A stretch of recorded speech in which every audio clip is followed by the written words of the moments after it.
우리는 일을 하려면 조직을 해야 됩니다. 이제 조직을 만들 때에 이제 사람을 세우게 되는데, 이제 우리가 흔히 하는 말이 인사는 만사다, 인사가 만사다. 그러니까 인사를 잘 해야, 사람을 잘 다스려야 모든 일들이 잘 될 수 있다, 이렇게 얘기를 하지요. 그러니까 어떤 사람을 세우느냐에 따라서 그 일이 잘 되고 못 되고 좌우될 수 있다는 얘기입니다. 그렇다고 하면 이제 사람을 세울 때에 우리는 어떤 기준을 통해서 세우는가? 한마디로 얘기해서 능력 있는 사람을 세웁니다. 능력 있는 사람. 그러면 이제 능력 있는 사람의 그 능력이라고 하는 게 뭘까요? 어떤 힘일까요? 아니면은 뭐 머리가 좋은 걸까요? IQ가 뛰어나야 될까요? 그게 아니라는 것을 오늘 이 본문에서 말씀을 하고 있지요. 이제 오늘 이 본문 말씀에 보면은 이제 어제 이어서 봅니다마는 모세가 재판하는 그런 일이 하루 종일 날마다 이어지는 겁니다. 그래서 이제 장인 이드로가 조언을 하게 되지요. 자, 그래서 20절에 있는 말씀에 보면 이제 그들에게 율법과 율례와 법도를 가르쳐서 마땅히 갈 길과 할 일을 그들에게 보여라. 가르쳐서 보여줘라 하는 얘기입니다. 너는 또 온 백성 가운데서 능력 있는 사람들, 능력 있는 사람들, 바로 그 능력 있는 사람이라고 하면 곧 하나님을 두려워하며 또 진실하며 불의한 이익을 미워하는 자를 살펴서 그 백성 위에 세우라는 거예요. 지도자의 자격을 말씀하고 있어요.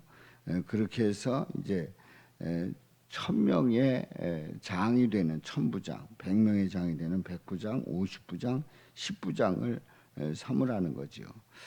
그래서 그들이 때를 따라서 백성을 재판하게 하는 겁니다. 그러니까 모세가 할 일들을 이렇게 나눠서 하게 되는 거죠.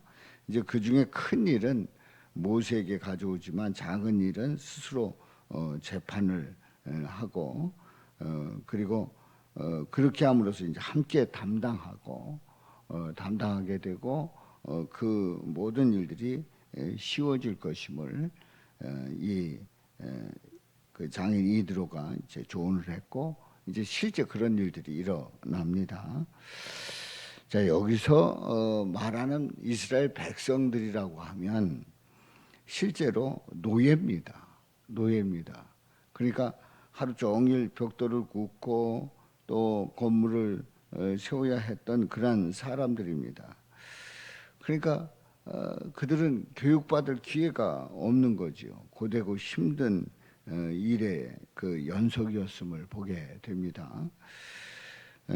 낮에는 벽돌을 굽고 이제 밤에는 지쳐서 잠을 자는데 급급한 그런 인생들입니다. 그런데 이런 자들이 하루아침에 모세가 재판관으로 임명한다고 해서 갑자기 재판을 할 수 있는 그런 그 능력이 생기고 그리고 그만한 학식이 있는가 하는 얘기지요. 재판이 과연 잘 될 수 있을까요? 그러니까 모세는 법에 대해서 이미 공부를 했습니다. 이집트의 애굽의 그 왕자로서 이미 공부를 했고 또 어려서부터 교육을 받았기 때문에 이 모세는 나름대로의 그 능력이 출중합니다. 그런데 그들이 가진 이 이스라엘 백성들이 가진 능력이 무엇일까요? 바로 21절에 있는 말씀에 보면은 능력 있는 사람을 세우라는 거예요. 여기서 능력 있는 사람이라고 하면은 우리가 흔히 얘기해서 능력 있다고 그러면 어떤 사람이에요? 똑똑한 사람이잖아요. 그리고 IQ가 높은 사람이고 또 리더십이 탁월한 사람이고 그래서 사람을 끄는 힘이 있는 그런 사람이 능력 있는 사람이에요.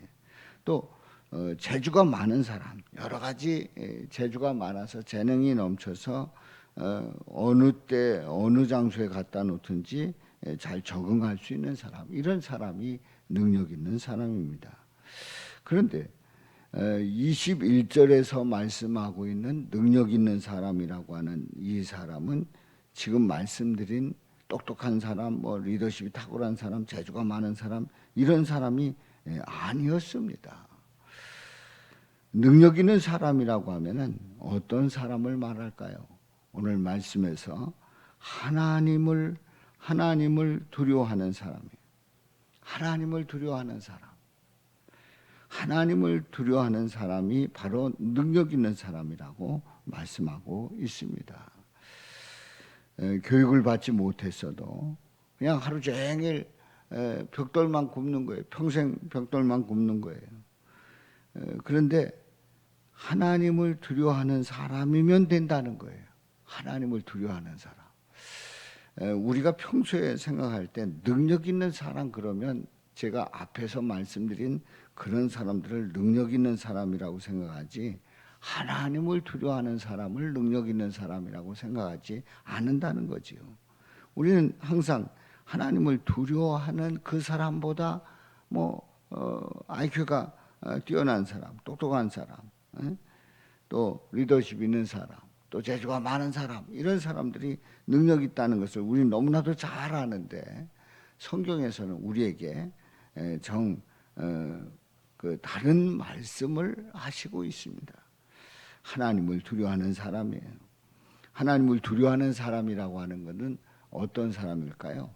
하나님이 살아계심을 확실하게 믿는 자예요. 하나님이 살아계시다. 지금 저 앞에 여러분들이 앉아 있는 것처럼 바로 우리 하나님은 그렇게 우리 삶 속에서 우리가 함께 계시고 동행하시고 일을 이루시고 우리 삶 속에서 모든 걸 주관하시는 그 살아계신 하나님을 확실하게 믿는 사람, 바로 그 사람이 하나님을 두려워하게 될 줄로 믿습니다. 그렇게 되면 진실하게 되고 그렇게 되면 불의한 이익을 미워하는 거죠. 그걸 추구하지 않는다는 거예요.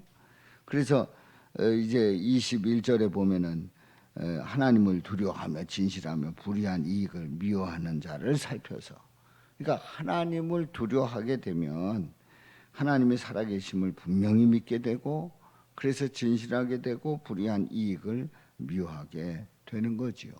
그리고 자신이 죄인임을 정확하게 알 수 있습니다. 왜냐하면 하나님을 두려워한다고 하면 하나님의 살아계심을 안다고 하면은 나는 죄인이구나 하는 사실을 정확하게 아는 거예요. 그래서 하나님 앞에 엎드리게 되고 또 하나님의 은혜가 아니면 살 수가 없다고 고백하고 그래서 하나님의 지혜를 구하게 되는 거지요. 그렇습니다. 하나님께서 하나님을 두려워하는 그 사람에게 지혜를 주셔서 하나님의 영으로 해석할 수 있는 능력을 주신다 말이지요. 그래서 이 사람들은 천부장, 백부장, 50부장, 10부장으로 세워진 이 사람들, 하나님을 두려워하는 사람으로 세워졌을 때에 이 사람들은 하나님께서 지혜 주셔서 재판을 하게 하는 거예요. 물론 자신의 학력은 부족합니다마는 재판할 때에 우리 주님께서 지혜 주셔서 알게 하시는 거예요. 왜냐하면 지금 현재 이 자리에 이 시간에 하나님을 두려워하고 하나님의 살아계심을 분명히 믿고 고백하고 하나님께서 이끌어 주신다는, 책임져 주신다는 확신을 가진 이 사람에게 하나님께서 지혜를 주시는 거지요.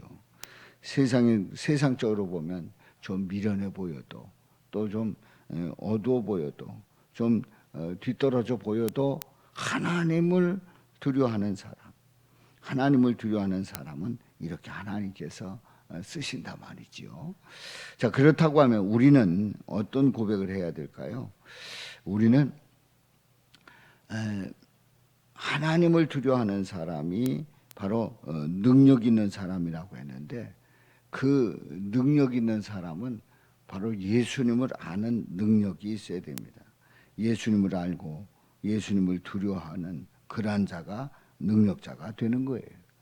바로 죄인임을 고백하며 우리 예수님을 바라볼 때 하나님께서, 우리 예수님께서 능력이 되시고 바로 예수님을 아는 것이 바로 힘이고, 그리고 예수님을 바라보는 그 자체가 능력이 되는 줄로 믿습니다.